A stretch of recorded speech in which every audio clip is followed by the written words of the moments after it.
So, we see that fears can give us a feeling. Seldom ever is that an enjoyable feeling. There are some fears that are good and necessary fears. You see, I'm here at the beautiful Bayou Sauvage, but if I see a 16-foot alligator here in the bayou right next to me, you can rest assured I will not stick my foot in the water.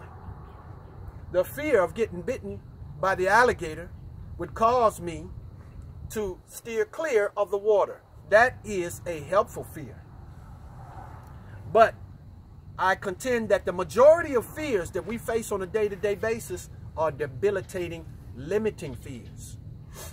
Now, when it comes to people, both people of African descent and people who are lovers of African culture, who may not even be of African descent, but want to benefit from the wisdom of African culture, debilitating fears are going to be something that are going to disable you, weaken you, cause you to feel lesser than, feel bad, can even bring physical dis-ease into your life, and mental instability and psychosis. What am I talking about specifically?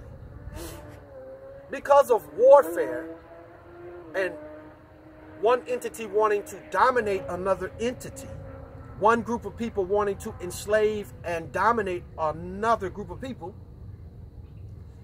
then fear has been fomented about the superpower of voodoo, the superpower of Ifa, and the superpower of traditional African culture and religion. We call it by different names because there are many different African ethnicities, and they all have their own recipe for success in their traditional culture, heritage, and history.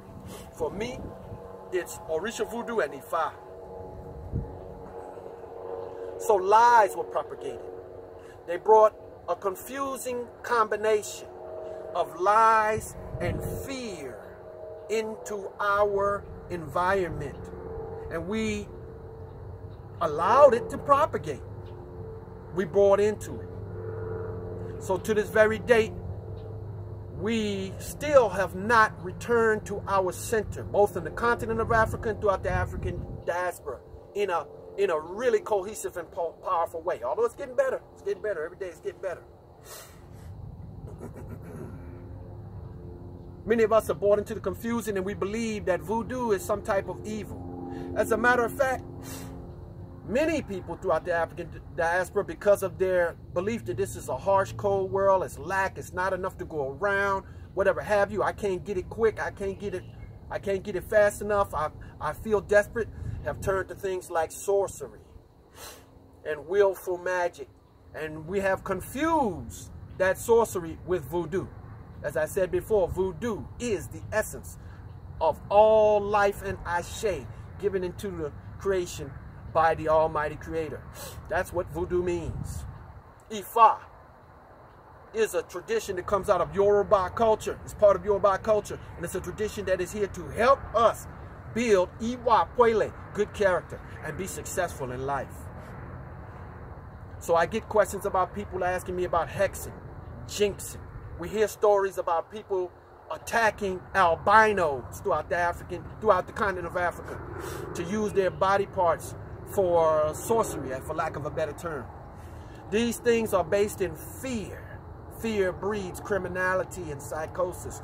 They have absolutely nothing to do with voodoo and nothing to do with Ifa. So we are starting this platform to share with you over 50-odd years of combined experience in using Ashawa, our culture, Ifa, and voodoo, spiritual technologies to raise a family, run businesses, survive, create the world that we want to see, and bring Ashawa, Niwaju, Ohun to the forefront of our lives.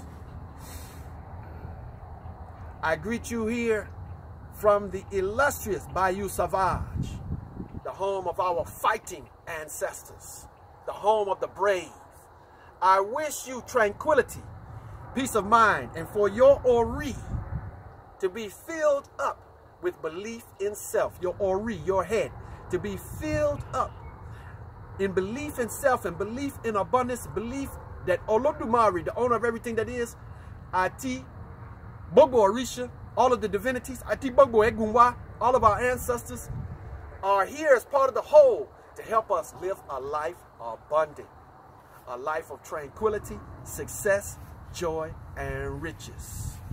Come and join us, be part of our Juju Power, Olorişa Voodoo inspired living family. And I guarantee you, we will enjoy the journey together. Modukwe, Odabo.